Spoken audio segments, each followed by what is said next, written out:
Bienvenidos a un nuevo laboratorio legal.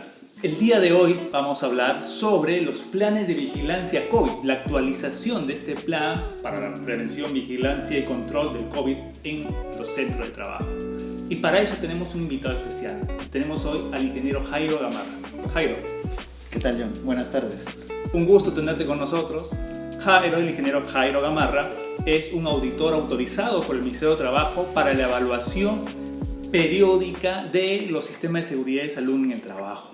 Así que, con conocimiento de causa y con la experiencia que tiene, ha aceptado esta invitación para poder hablarnos de la importancia del plan de vigilancia COVID. Jairo,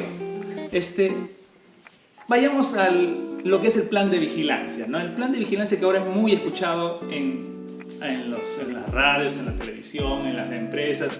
Todos dicen, no, nuestro plan de vigilancia tenemos que contar porque si no vamos a ser sancionados. Pero empecemos por ¿qué? ¿Por qué un plan de vigilancia? ¿Por qué es importante tenerlo? En primer lugar, muchas gracias por la invitación, John, también a todo el estudio. Y bueno, empezando a hablar un poco con respecto al tema del plan de vigilancia, es muy importante porque a raíz de la normativa actual se ha actualizado. Hemos tenido bastantes derogatorias en realidad en el tiempo, pero ya actualmente contamos con una, ¿no? La última que ha salido, que es la 321.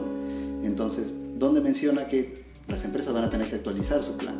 Ahora, ¿por qué es importante este plan? Porque nos va a asegurar que por estos motivos de pandemia que lamentablemente estamos viviendo ahora, tenemos que implementar este plan en todas las empresas, ¿no? Tenemos que implementarlas para de esa forma asegurar que nuestros trabajadores puedan prevenir algún tipo de contagio con respecto a COVID-19. El objetivo entonces es, con este plan, la prevención del contagio. Así es. Tener en cuenta de que como parte de los 9 principios de la Ley 29783 de Seguridad y Salud en el Trabajo, se habla, por ejemplo, del principio de la prevención. Y también habla sobre el principio de la responsabilidad, que cada empleador o empresa debería de tener a fin de poder salvaguardar las vidas de sus trabajadores, ¿no? Por esa razón es que siempre se enfatiza bastante estos 2 principios, de los 9 que hay en general. Ahora, hablando de este plan de vigilancia, ¿no? Ya nos dijiste la importancia de tenerlo, pero en el contexto en que vivimos, tenemos empresas que tienen 100 trabajadores, empresas que tienen 20 trabajadores, empresas que tienen 2, 3 trabajadores, muy chiquitas. Y ahí mi pregunta iría a quiénes estarían obligados a tener este plan de vigilancia. En realidad, como lo menciona la misma norma, el alcance es para todas las empresas. Inclusive la norma nos menciona que hay un anexo exclusivo para las personas o trabajadores en este caso que tienen hasta 4 trabajadores, ¿no? Y para el resto de empresas que son mayores a 4 ya definitivamente tienen que llenar o hacer un plan de vigilancia COVID, ¿no? Tener en cuenta de que este plan de vigilancia COVID es parte del sistema de gestión de seguridad y salud en el trabajo, ¿no? Y como bien ya todo el mundo sabe, ¿no? Contamos con una ley de seguridad y salud en el trabajo desde el año 2012, la cual menciona que todas las empresas públicas, privadas, todos los sectores deben contar con un sistema de gestión de seguridad y salud en el trabajo, ¿no? Por esa razón es que este plan es aplicado a todas, inclusive en la norma da facilidades, ¿no? Para los que son pocas o muchas. Ahora, lo que me estás diciendo es que este plan de vigilancia forma parte ya de un sistema de gestión de seguridad y salud en el trabajo. Sistema de gestión que normalmente, o del cual se preocupan las empresas grandes y las empresas pequeñas como que lo dejan de lado, ¿no? Dicen, no, ¿para qué voy a tener un supervisor de seguridad? ¿Para qué voy a...? Aquí no tengo riesgo. No tengo riesgo si yo solo me dedico a vender hamburguesas. Pero hay riesgo. Así es. Y lo que falta, digamos, concientizar es el tema de la implementación obligatoria de seguridad y salud en el trabajo. Así es. El sistema de gestión. Así es. Esa es una gran verdad. Lamentablemente, muchas empresas, no solamente aquí en Chimbote, sino a nivel nacional, lamentablemente no tienen esa cultura de prevención, ¿no? Lamentablemente no implementan un sistema de gestión de seguridad y salud en el trabajo. ¿Cuándo lo hacen? Cuando hay una fiscalización, ¿no? O cuando hay algún tipo de accidente o algún tipo de denuncia que el trabajador le hace a la empresa y el ente fiscalizador llega, ¿no? Solicitando una serie de documentaciones donde lamentablemente no la tenían y empiezan a desesperarse un poco, ¿no? Porque es un tema legal que tienen que cumplir. Claro. y ahí viene ya parte de la experiencia que hemos tenido en algunos casos, especialmente, bueno, con SUNAFIL, que es quien inspecciona el tema de seguridad en el trabajo. Ha habido siempre este criterio que maneja SUNAFIL. A ver, llega el inspector a la empresa y dice, a ver, ¿qué tienes respecto al sistema de seguridad? En algunas empresas ya encuentra que hay un plan que se está ejecutando, que está en los primeros pasos, pero hay un plan de implementación del sistema de gestión de seguridad. Pero hay otras que no tienen nada. O sea, no tienen nada, ni siquiera tienen un supervisor, un comité, no tienen ni siquiera un mapa de riesgo, nada. Ni siquiera un cartelito que diga zona peligrosa. Ni un cartel, inclusive, nada, ninguna señalética. Diferencia entre las dos. Entre lo que una empresa que no tiene nada a una empresa que recién está implementando, no lo tiene implementado al 100%, pero está en proceso. ¿Qué criterio tendría SUNAFIL ante estas dos situaciones? Normalmente en esos casos, cuando llega la fiscalización de SUNAFIL, normalmente tienen algunas visitas que son parte del trabajo que ellos realizan como inspectores, y hay otras que son normalmente por algún tipo de denuncia que les llega, ¿no? Y cuando llegan y es por algún tipo, en realidad tiene que haber algún motivo, ¿no? Tiene que haber algo ligado. Muchas veces es por algún tipo de accidente o algún evento, alguna denuncia, y definitivamente van a ir enfocados a lo que ha ocurrido, ¿no? A tratar de buscar la causa raíz de ese accidente, ¿no? Supongamos si hubiera sido un accidente por algún trabajador, va a buscar capacitaciones, ¿no? Su matriz de evaluación de riesgos, ¿no? Si ha sido el trabajador capacitado o si algún tipo de equipo que él manejaba también ha tenido un mantenimiento adecuado. Entonces va a variar bastante en función a cuál sea el objetivo final de la fiscalización en ese momento. Y sea cual sea el motivo, todas las empresas tienen que estar preparadas y tener ya un sistema de gestión para que a última hora no lo estén haciendo, ¿no? Esa es en realidad la finalidad. Y si encuentran en la empresa en este proceso, ¿es menor la multa, es menor la sanción a imponer? ¿O qué pasa? En realidad, en estos casos, cuando encuentran que sí hay un avance, siempre se da un tiempo, ¿no? SUNAFIL da un tiempo, muchas veces, a veces es 5 días o una semana, para que ellos puedan, de cierta forma, levantar estas observaciones, ¿no? Donde muchas veces es por un tema de seguridad o evaluaciones de riesgo, lo que te comentaba, ¿no? A veces las faltas de mapas de riesgo, la matriz per se no estaba adecuadamente hecha en función a los puestos de trabajo que tenían los trabajadores, ¿no? No contaban con algún procedimiento, no había capacitaciones, no habían conformado inclusive un comité de seguridad, no tenían un supervisor, etcétera, ¿no? O como parte de la inspección de SUNAFIL, siempre prima también, es otro de los 9 principios que es de la ley 29783, es el principio de primacía de la realidad. Entonces ellos se rigen bastante a lo que están observando en ese momento, porque lamentablemente muchas empresas en el momento de la fiscalización dicen, no, yo sí tengo esto, o sí tenía, sí tengo, etcétera, ¿no? Pero lamentablemente en el momento no cuentan con eso, ¿no? Ha habido casos en que muchas veces, por ejemplo, cuando me invitaban a poder participar de algún tipo de auditoría, etcétera, llegábamos y los trabajadores no tenían guantes, por ejemplo, no tenían guantes, y yo les decía, oye, ¿no tienes guantes? No, sí los tengo, y sacaba una relación, una lista donde sí se le había entregado, pero en el momento no lo tenían, y eso es lo que cuenta en realidad, que en ese momento no estaba, ¿no?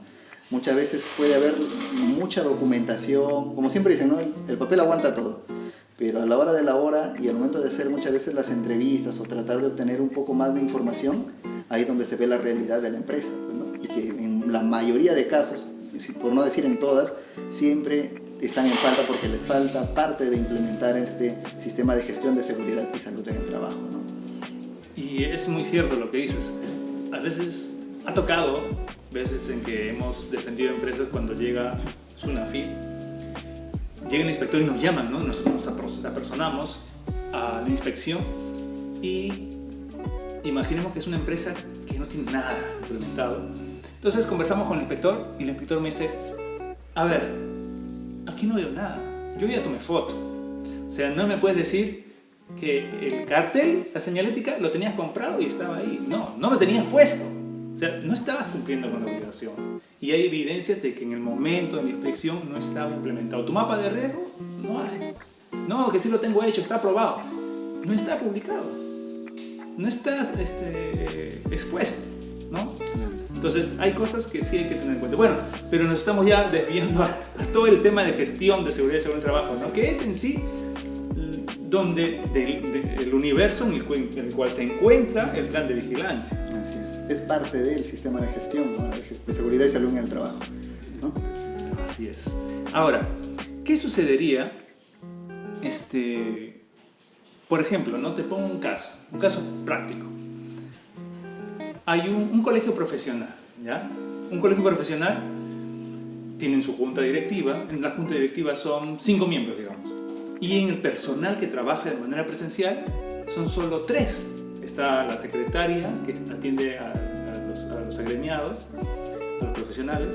Está, digamos, un asistente contable y un asistente administrativo. No tiene nada más.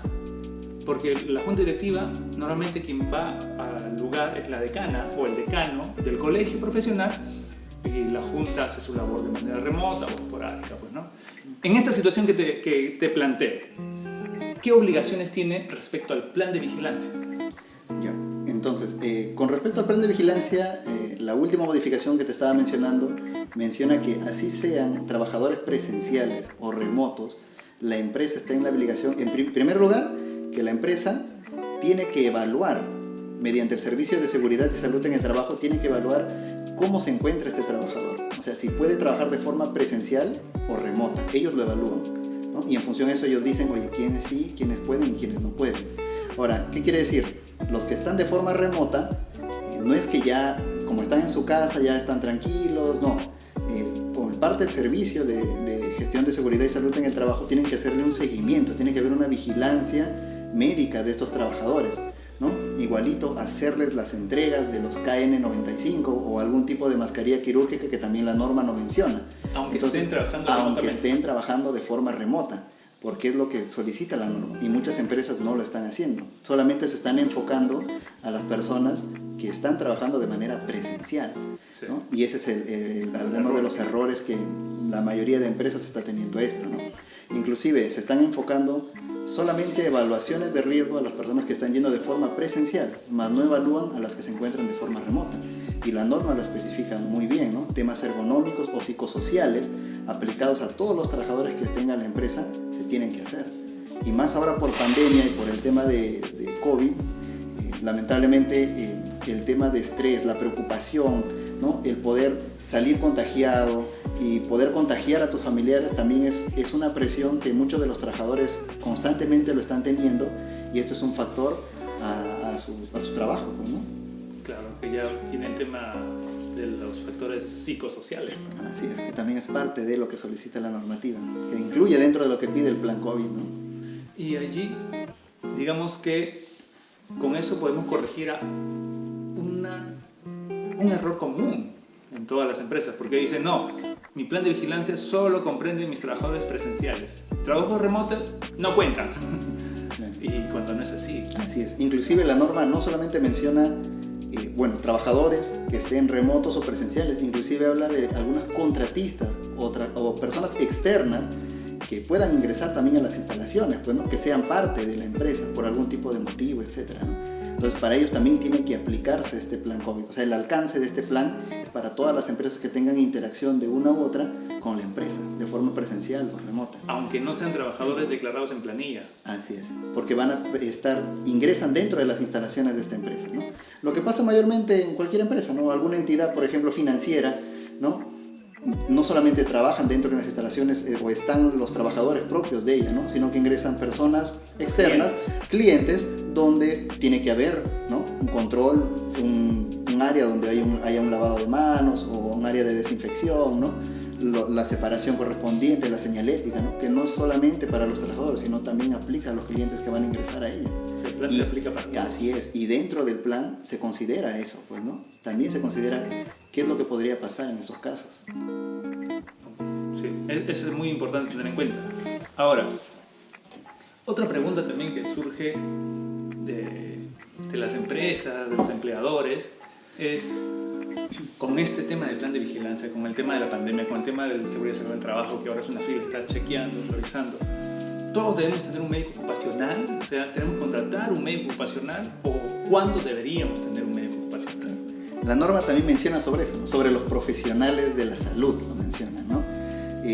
Inclusive en esta normativa nos muestran un cuadro ya donde divide hasta 6 tipos, ¿ya? Donde divide hasta 6 tipos la categoría de la empresa, ¿no? Lo que debería contar para cada una de ellas, ¿no? En primer caso, por ejemplo, en lo que respecta, por ejemplo, a un médico ocupacional, ¿no? Tiene que ser, por ejemplo, los que son de tipo 5 o 6, ¿no? Ya, bueno, yo les voy a ir explicando poco a poco. Lo que es un licenciado en enfermería ya son las de tipo 4 o 3, ¿no? Y para los que son otros profesionales, ¿no? Donde también especifica cómo deberían ser este tipo de profesionales, ¿no? Ya son los de tipo 1 o 2, ¿no? Que son en función a las cantidades que hay. Pero, por ejemplo, si hablamos de un médico ocupacional, ¿no? Tiene que haber una cierta cantidad de trabajadores, ¿no? Y no solamente es en función al tipo, sino que a veces, si es un tipo 6, tiene que estar acompañado de un licenciado, una licenciada en enfermería o un licenciado en enfermería. O sea, un médico y una enfermera. Si son de tipo 6, por ejemplo, ¿no? Que aplica a las empresas que tienen mayor cantidad de trabajadores, ¿no? Si mal no recuerdo, son ya más de 500 trabajadores. Cuando es una empresa grande. Cuando son ya más de 500 trabajadores, ya aplica lo que es un médico ocupacional con un licenciado o licenciada en enfermería, pues, ¿no? Y así, va disminuyendo en función a la cantidad, 100, por ejemplo, de 100 trabajadores, de tipo 5, ¿no? De 50 a 100, de tipo 4, ¿no? Si son de 21 a 50, de tipo 3, ¿no? Si son hasta 20 trabajadores, ¿no? Son de tipo 2, pero ojo, que estos tengan que estar incluidos en el Decreto Supremo 003 del 98, que son las empresas que cuentan con el SCTR, ¿no? O que son consideradas de trabajos de alto riesgo. Inclusive en esta norma menciona un listado de cuáles son estas consideraciones para el SCTR, ¿no? O trabajos de alto riesgo. Y por último, las de tipo 1, que no están incluidos en esta norma del SCTR y que sean de 5 a 20 trabajadores, ¿no? En este caso aplicaría ya otro tipo de profesionales de la salud, ¿no? Que no es un médico, tampoco un licenciado en enfermería, sino que la norma lo coloca como otros profesionales, ¿no? No especifica más sobre estos otros profesionales, pero tienen que ser otros profesionales de la salud. La norma no lo especifica bien, pero se entiende de que pueden ser los técnicos en enfermería, por ejemplo, pues, ¿no? Igual, la norma menciona que para cada uno de ellos tiene que contar con algunos ciertos requisitos, ¿no?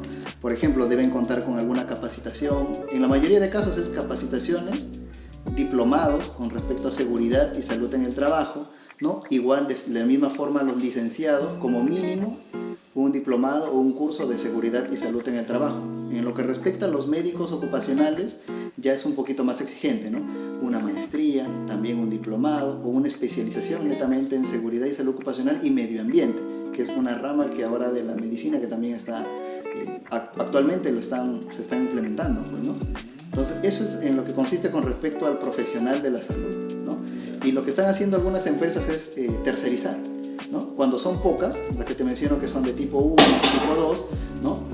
Tercerizan a un médico, o bueno, en este caso a un licenciado en enfermería, ¿no? Donde de cierta forma les puede hacer el seguimiento, porque tienen que hacer un seguimiento al personal, que en este caso está dentro de los planes, del alcance del plan de vigilancia COVID, ¿no? Y si tuviera algún tipo de infección, ¿no? O tuviera algún problema por un tema de contagio, ellos tendrían que estar registrando en el sistema del SIS-COVID, ¿no?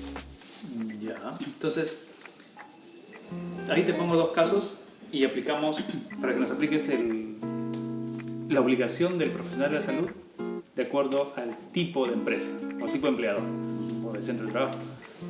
Tenemos al colegio profesional que te digo, tiene, o 3 casos ya. Este colegio profesional tiene en total menos de 5, tiene 3 trabajadores, ¿ya? Hay otro, un negocio en el que tienen 15 trabajadores, ¿ya?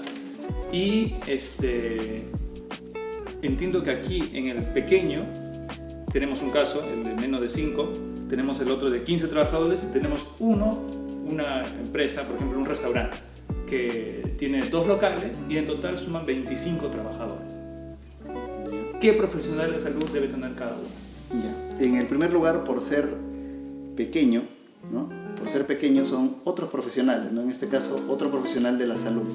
Un técnico en enfermería. Aquí, en el de menor cantidad. ¿No? Y en el, me mencionaste el otro era de 15, ¿verdad? 15. En el de 15, por ejemplo, en el de ellos ya aplica, por ejemplo, lo que es de tipo 2 hasta 20 trabajadores, ¿no? En este caso también estaría considerado como dentro de estos otros profesionales, ¿no? Que podría ser un técnico también, ¿no? Pero si es que ya fuera el último caso, que ya suman 2 locales, porque ojo que esto es por empresa, ¿no? Por razón social se hace un plan de vigilancia, así tenga varios locales, o sea, si es una sola empresa, pero tiene distintos locales con ese mismo nombre, es como si fuera una sola empresa. Todos suman su sola planilla. Así es, todos suman una sola planilla. Lamentablemente hay algunas dicen que son una sola empresa, pero en realidad cada una tiene una distinta razón social, ¿no? Y ahí es donde también hay otro problema, ¿no? Porque el plan es para cada uno en realidad. Pero si en tu caso me pones de que solamente es una empresa, solamente que tiene locales en diferentes tipos y la suma llega a 25, ahí sí ya sería un tipo 3, ¿no? Inclusive este de tipo 3, porque es de 21 a 50 trabajadores, ¿no? Estaría considerado como otros profesionales, ¿no? También podría ser un técnico. ¿Y lo pueden tercerizar? Y también lo podrían tercerizar, siempre y cuando ellos ya llenen el sistema del SIS-COVID y le puedan dar acceso a él, ¿no? Porque es todo un proceso, ¿no? Que tienen que hacer la solicitud, ¿no? Donde tienen que llenar, ¿no? Llenar cierta documentación que tienen que ingresar para que figure de que este médico o este profesional de la salud tenga acceso a poder enviar las evidencias o algún tipo de documentación que esté solicitando, ¿no? En este caso el MINSA.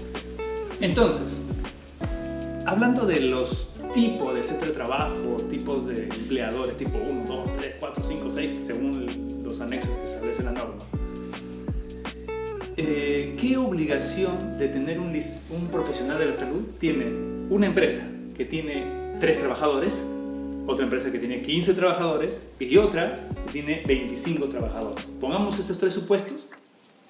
¿Qué obligación respecto al profesional de la salud y respecto a su plan de vigilancia tienen estas 3 empresas? Ya. Por ejemplo, en el primer caso, que es de 1 a 3 trabajadores, en el caso de ellos no tendrían la obligación de tener un profesional de la salud, ¿ya? Pero con respecto al plan COVID, ellos tienen que llenar un checklist, ¿no? Más que una elaboración de un plan. Suficiente con el checklist que lo dice en la norma, ¿no? En el caso de los 15, ¿verdad? En el siguiente caso, de los 15 trabajadores, ellos sí serían un profesional de la salud, otros profesionales de la salud, no un médico ni un licenciado, ¿no? Sino otro tipo de profesional de la salud, un técnico podría ser, por ejemplo, ¿no? Igual de la misma forma en el que tiene 25, ¿no? Porque a partir ya de 50 para arriba ya aplicaría lo que es un licenciado en enfermería, pues, ¿no? Y también un médico en función de la cantidad de trabajadores que tenga la empresa. Y este servicio, porque muchas empresas dicen, pero ¿cómo? Ya digamos que una empresa que tiene 55 trabajadores, dice, pero ¿cómo voy a contratar un médico? Me sale muy caro contratar un médico y tenerlo aquí en planilla. ¿Por qué no tercerizo? Entonces, pueden tercerizar todos. Claro, eso es lo que están haciendo algunas empresas, ¿no? Tercerizan. Desde el inicio de pandemia en realidad se estaba haciendo de esa forma, ¿no? A veces una enfermera o un licenciado en enfermería podía administrar, ¿no? De varias entidades, ¿no? Cuando eran pequeñas en realidad, ¿no? Como tú dices, de 50 para arriba ya aplicaría, ¿no? Pero tener en cuenta de que cuando ya son, por ejemplo, a partir de 100 trabajadores hacia más, ya es un médico ocupacional, pues, ¿no? Entonces ahí también ya la cosa cambia un poquito, porque en función de esa cantidad el médico muchas veces no se da abasto, ¿no? Para hacer el seguimiento a tantas personas pareciera sencillo, pero en realidad es bastante complicado, ¿no?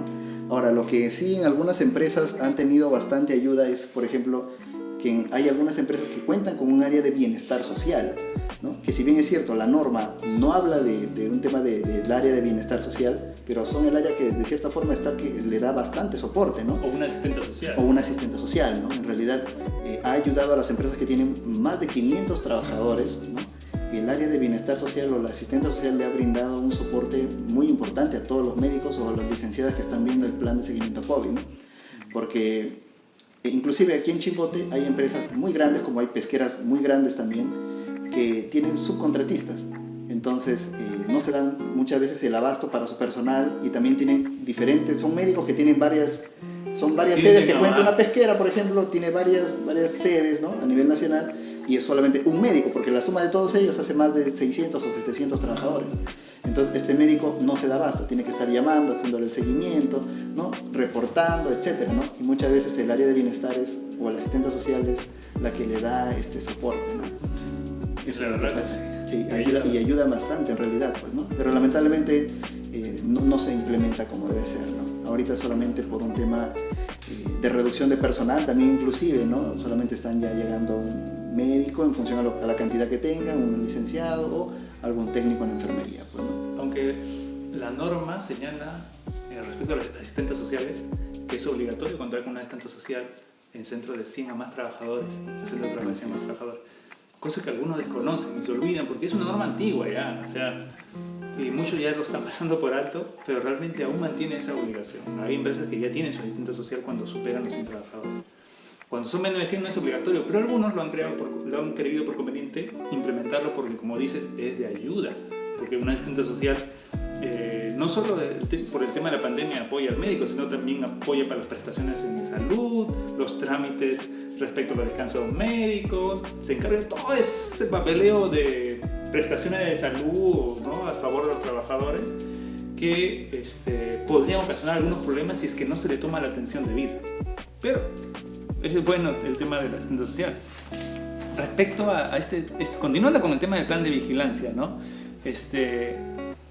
Tú que estás al tanto de todas estas normas sanitarias que salen sobre el plan de vigilancia y sobre el tema de las auditorías, ¿cuáles serían los cambios más importantes actuales, o sea, las últimas modificatorias a los planes de vigilancia o que deberían tener en cuenta las empresas para modificar sus planes de vigilancia? Ya. Por ejemplo, actualmente, y creo que ya la mayoría de empresas en realidad ya tiene conocimiento de esto, se está utilizando bastante la casilla electrónica, ¿no?, que es una fila implementada para todas las empresas, ¿no?, que cada una debe contar inclusive con un usuario, etcétera, ingresa para que revisen. Normalmente cuando está llegando la fiscalización de Sunafil, ellos hacen la observación, ¿no?, van, fiscalizan y dentro de esta casilla colocan cuáles son las evidencias que deberían subir en el sistema para que esté todo ok, pues, ¿no? Entonces ya ahora están siendo un poco más específicos inclusive al momento de solicitar alguna información. Y como parte del plan COVID, que ha tenido bastantes modificaciones desde el año 2020, ya en el año 2021 con esta última, que ya esperemos que sea ya en realidad la última, ¿no?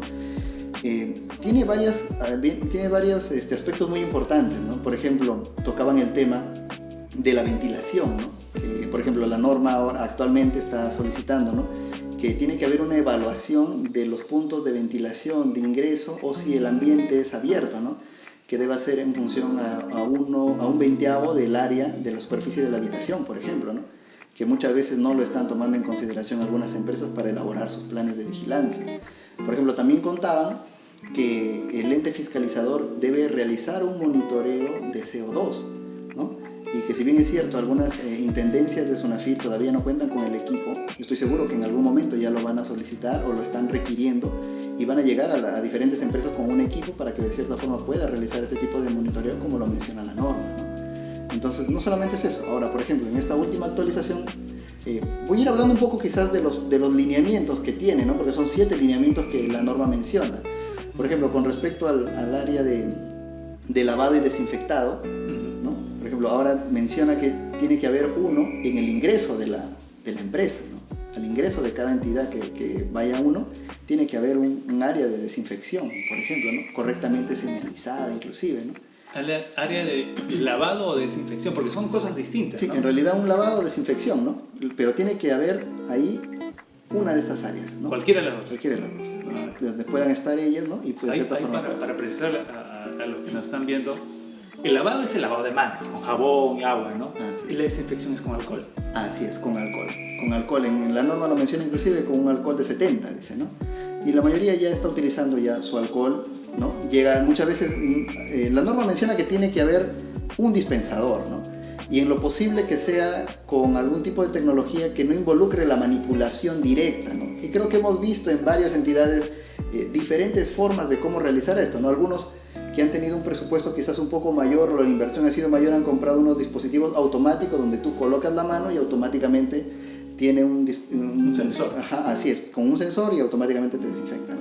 Pero hay otros que han utilizado el tema manual, ¿no? Mecánico. Así es, ¿no? Entonces algunos han utilizado ya algunos parantes, ¿no?, con su alcohol en gel, ¿no? Con el pie activan y automáticamente ya se desinfectan e ingresan, pues, ¿no? Entonces ahí ha sido algunos cambios de cierta forma que no se habían tomado en cuenta antes, ¿no? Por ejemplo, también menciona como recomendación, ¿no? Que debe haber un mapa donde se verifiquen dónde están los puntos de lavado, ¿no? O de desinfección dentro de la empresa. Muy parecido a un mapa de riesgo, ¿no? Pero en este caso es un mapa donde una persona que ingresa a la entidad pueda saber, en dónde me puedo desinfectar dentro de la instalación, ¿no?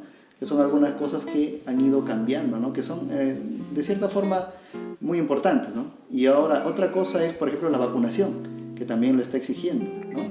Que los trabajadores tengan las dosis completas, incluyendo la de refuerzo, ¿no? Que ya se está solicitando a nivel nacional, pues, ¿no? Los días de descanso también han variado bastante con las últimas actualizaciones que hemos tenido en este curso. Aprovechando que vas a hablar de este tema, la resolución ministerial 1275 que aprueba el documento del 321 del MINSA, que es supuestamente lo último que rige para el plan de vigilancia, debe ser complementado, entiendo, con esta última norma, que la norma que salió un día y fue luego modificada por otra norma los días siguientes respecto a la modificación de los días de aislamiento, cuarentena, ¿no? Debe ser complementaria. ¿Esa norma complementa a la 321? Así es, complementa. Justo lo mencionaste, ¿no? Salió una norma, era 14, ¿no? Al inicio. 14 días. 14 días, ¿no? La primera norma decía 14 días para todo el país, excepto Lima y Callao, que ellos privilegiadamente 10. Salió solamente Lima y Callao, 10 días, ¿no? Y bueno, ya se tuvo una última donde ya definitivamente ha dado los parámetros y los días exactos en función a que inclusive no desde que sacó su prueba y haya salido positivo, sino que desde cuando haya presentado los síntomas, inclusive, pues, ¿no? Se le da 10 días, en algunos casos son 7, ¿no? En algunos son 4, pero va a depender bastante de cuál haya sido la condición, ¿no? Ya la norma lo especifica un poco más para cada uno de estos casos, pues, ¿no? Que ya es complementaria al tema de vigilancia y al tema de la vigilancia de salud de los trabajadores que deben tener cada empresa, ¿no? Que es parte de... Entonces esos son los cambios más importantes de acuerdo a las últimas normas que han salido. Por ejemplo, para complementar ahí un poco más el tema de las embarazadas, por ejemplo, y las que están en lactancia, ¿no? La norma menciona que el área del servicio de seguridad y salud en el trabajo tiene que evaluar, ¿no? Y de preferencia que las personas que están en esta etapa, tanto sea de lactancia, tienen hasta 6 meses, ¿no? Que ellos pueden brindar este servicio de forma remota, ¿no? Trabajar de forma remota. Ahora, respecto al plan de vigilancia, he visto también que la norma señala que este plan debe ser aprobado ya sea por el comité o por el supervisor, ¿no? Uh-huh. De acuerdo a la experiencia que tienes, ¿está siendo así? O sea, ¿las empresas están llevando su plan a que lo apruebe el comité de seguridad o no? Mira, lo que pasa que en realidad actualmente ya en algunas empresas que he podido ver aquí en Chimbote siempre llegan a ese ítem, ¿no? Y siempre les hago la pregunta, ¿y tu comité de seguridad? Siempre empiezo, ¿cuántos trabajadores tienes en planilla? Los que me dicen que son menos de 20, les digo, tú deberías tener un supervisor de seguridad. Los que me dicen que son de 20 más, ya tienen que tener un comité de seguridad, ¿no? Y el plan COVID solicita dentro de su estructura que tiene que estar adjuntado el acta de aprobación del comité o del supervisor de seguridad y salud en el trabajo, ¿no? Entonces, lamentablemente las empresas no lo están haciendo. Inclusive la sorpresa es cuando yo les digo, ¿tienen un comité? Me dicen, sí teníamos. Y cuando reviso las actas, estamos en 2022, ¿no? Reviso las actas, están desde el 2020, ¿no? Algunos 2018, 2019, ¿no? Donde no se ha hecho el seguimiento adecuado, ¿no? Y tienen el comité está ahí, es presente, pero lamentablemente no lo han hecho, pues, ¿no? Entonces ese es el error que muchas empresas lo están teniendo. Igual también tienen la duda, no tengo 20, entonces aplica un supervisor de seguridad, sí, pero ellos piensan que tienen que contratar a un supervisor de seguridad, cuando en realidad la norma no dice que tiene que haber un contrato con el cargo de supervisor de seguridad, sino que es un cargo interno en realidad, ¿no? Pero ¿y quién puede ser un supervisor de seguridad dentro de la empresa, ¿no? Puede ser algún personal de confianza, ¿no? En la mayoría de casos es a veces el mismo administrador, o en algunas empresas que por ejemplo son metalmecánicas o pesqueras, cuentan con el supervisor de operaciones, muchas veces también cumple este rol de supervisor de seguridad, pero en su contrato no sale supervisor, sino es supervisor de operaciones, más tiene el cargo interno como encargado de la seguridad, ¿no? O supervisor de seguridad. Entonces, lamentablemente lo que las empresas piensan que conformar un comité, más por el comité, porque en realidad el supervisor es más sencillo, pero piensan de que tener un comité es, ya, yo consigo, ya tú eres gerente, ya tú consigo aquí, por ejemplo, a un pintor, al soldador, consigo a la jefa de relaciones de trabajo y listo, juntamos y tenemos un comité. Y no es así en realidad, ¿no? Allá hay una norma, inclusive la 245 del año pasado, donde definitivamente habla, ¿no? ¿Cuál es la forma correcta de realizar las elecciones de un comité de seguridad y salud en el trabajo? Ya esta norma ya especifica muy bien cómo debería ser la conformación, las elecciones, porque es todo un proceso. No es solamente que yo elijo a dedo, ¿no? Sino es que es todo un proceso de elección, ¿no? Y que en algunas oportunidades el ente fiscalizador también va a revisar esto, ¿no? Y parte del plan COVID solicita el acta, ¿no? Solicita el acta de aprobación de su comité de seguridad o del supervisor de seguridad. Como le digo nuevamente, se están descuidando bastante por ese lado, ¿no? No están teniendo el seguimiento adecuado, porque estas reuniones de comité son mensuales, ¿no? Y lo descuidan. Y lo descuidan bastante, ¿no? Deben contar inclusive con un libro de actas, ¿no? Donde tengan el seguimiento correspondiente a todas estas reuniones de comité. Y se sorprenden cuando ya llega y dicen, oye, ¿pero qué es el acta del comité? Sí, pero ¿tienes comité? No, sí, pero no lo tengo. Y ahí llega todo un tema, ¿no? Todo es todo un problema ahí para poder solucionar. Y ahí viene nuevamente el poder recalcar la importancia de la seguridad y salud en el trabajo en las empresas en el contexto actual en que nos encontramos. Claro que ya era importante mucho antes y se tenían que cumplir obligaciones respecto a seguridad, solo que ahora ha adquirido mayor importancia con la pandemia. Claro que sería bueno ya pactar otro laboratorio en el que hablemos del comité, del supervisor, de las obligaciones, de la elección, que es todo un tema amplio también que deberían conocer las empresas, ¿no? Así es. Y bueno, complementando la pregunta que me hice, ¿cuáles son algunos problemas quizás que he podido encontrar? Muy aparte del tema del comité está, por ejemplo, también la sensibilización que menciona el plan COVID, ¿no? Que son las capacitaciones que deben recibir los trabajadores en temas específicos, ¿no? Como en la vacuna, ¿no? Tema netamente de prevención, ¿no? Al contagio de COVID, cómo desinfectarse las manos, etcétera, que pareciera simple, pero en realidad muchos no lo hacen, ¿no? Muchos llegan no hay evidencia, y no hay evidencia. Entonces, cuando solicito, porque también lo piden, ¿no? Al momento de una fiscalización, muéstrame las evidencias de estos 7 lineamientos, pues, ¿no? Entonces, aparece el lineamiento donde dice cuál es la sensibilización, ¿no? Cuál es la documentación donde tú me muestras que efectivamente tú has capacitado. Y cuando lo pido, no hay, ¿no? Me dicen, no, yo sí he capacitado, sí, pero ¿dónde está la evidencia, ¿no? Al menos un informe con la fotografía, al menos, ¿no? Pero no.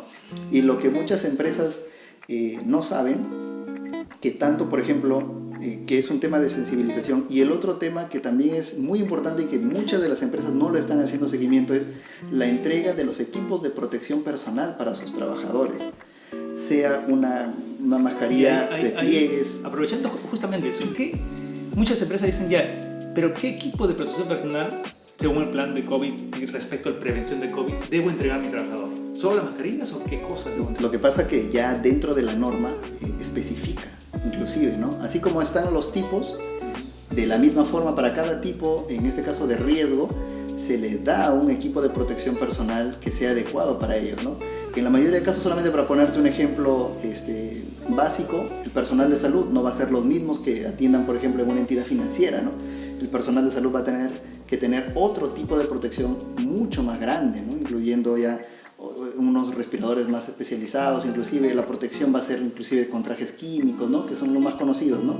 Los trajes esos de color blanco que se ven, los trajes de protección química, etcétera, ¿no? O inclusive botas, inclusive ya es otro tipo de protección, ¿no?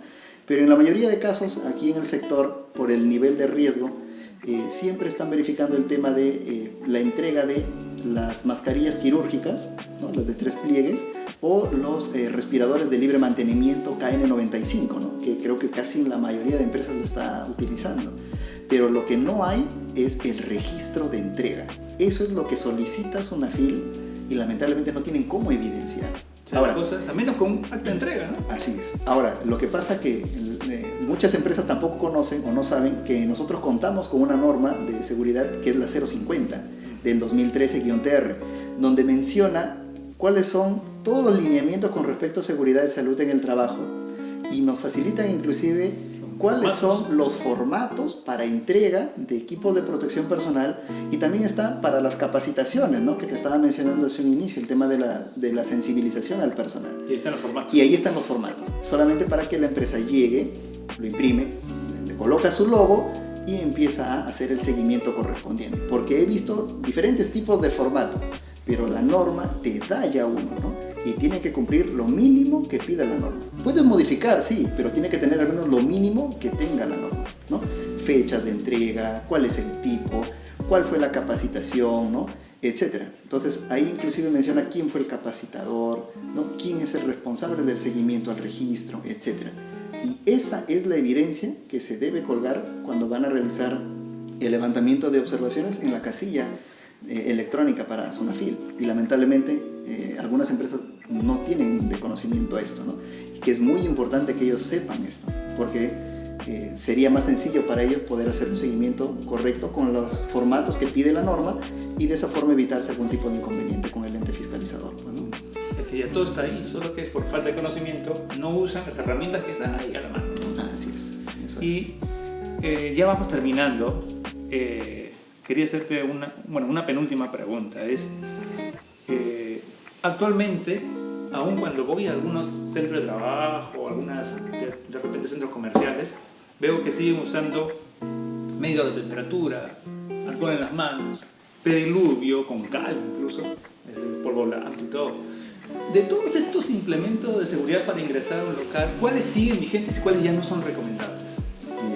Por ejemplo, ahora la norma, lo que sí tenemos que tener claro es que tiene que haber puntos de desinfección y de lavado de manos. O sea, eso sí tiene que estar claro. Tiene que estar al ingreso el punto de desinfección, ¿no? Pero, por ejemplo, con respecto al tema de la temperatura, ahora ya no es como antes, que era obligatorio, ¿no? Ahora es un tema aleatorio inclusive, ¿no?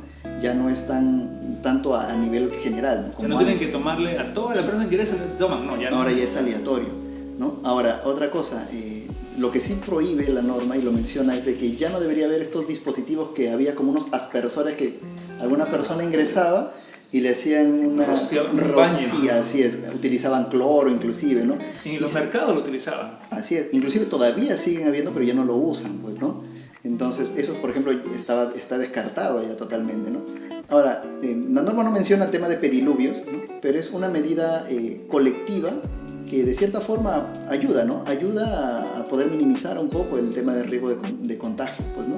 Y que sí, hay algunas que sí son buenas y otras que en el tiempo se ha ido demostrando que no son tan efectivas, ¿no? Por ejemplo, el tema de rociarles, pues, ¿no? A ellos en el cuerpo, porque puede dañar a la persona.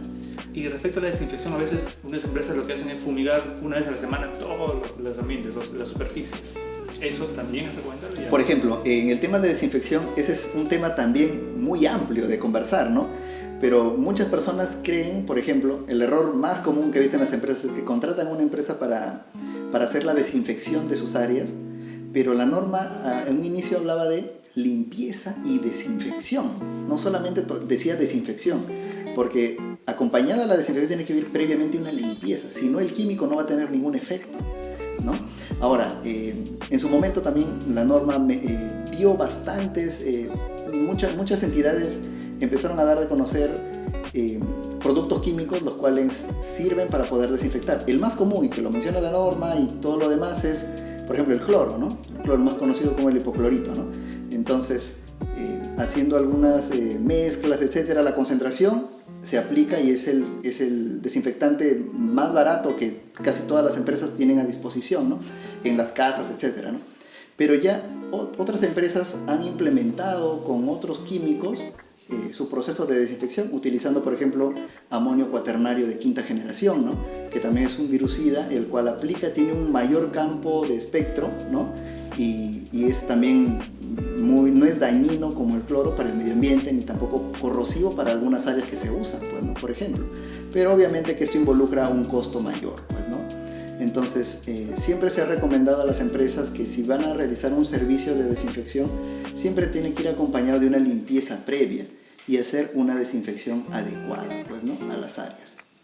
Okay. Y ahora, para ya ir concluyendo, ¿cuál sería tu recomendación o consejo de repente finales para los empleadores o trabajadores respecto a este plan de vigilancia? Bien, hacerle llegar en realidad el saludo a todos, y de mi parte la recomendación para todos los empresarios que nos están viendo el día de hoy es de que no escatimen costos con respecto a poder implementar un buen plan de vigilancia y prevención para COVID-19. Muy aparte de las sanciones que puedan haber por el ente fiscalizador, esto nos va a ayudar, les va a ayudar a ustedes y a sus trabajadores a que no puedan tener ningún tipo de contagio, y si esto se puedan complicar, lamentablemente vamos a estar ya muy mal con respecto a si es que ellos tuvieran algún tipo ya de complicaciones en algún hospital, alguna entidad. Entonces, por ahí va mi recomendación, que implementen y que no solamente quede en un papel o un documento, sino que en realidad lo pueda plasmar en sus empresas y que se pueda realizar. Que se aplique. Así es, que se aplique, que no solamente quede en un documento, sino que en verdad se haga. Bueno, el laboratorio de hoy ha sido muy interesante respecto al plan de vigilancia que, como dijo Jairo, todos los centros de trabajo deberíamos implementar. Ya sea un checklist para aquellos que tenemos de 1 a 4 trabajadores, como un plan de vigilancia de 5 hacia arriba, ¿no? Así que, bueno, Jairo, muchas gracias por estar presente. Un gusto tenerte con nosotros. Muchas gracias igual. Gracias a todos por conectarse y será hasta un nuevo laboratorio legal.